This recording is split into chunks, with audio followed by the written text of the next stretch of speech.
When one person returned back to Jesus, the whole of heaven rejoices.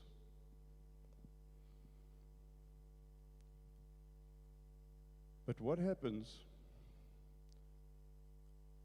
when God, like the father in the story, comes and he puts his robe around somebody that you know, that you're not too happy with, gives him favor and puts a signet ring on him,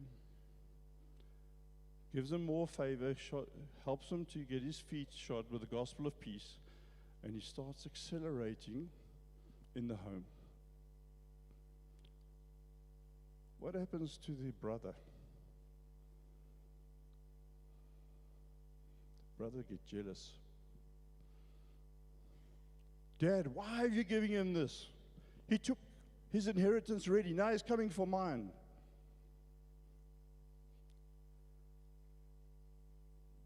This whole story with the brother is a whole nother message, which we don't have time for today.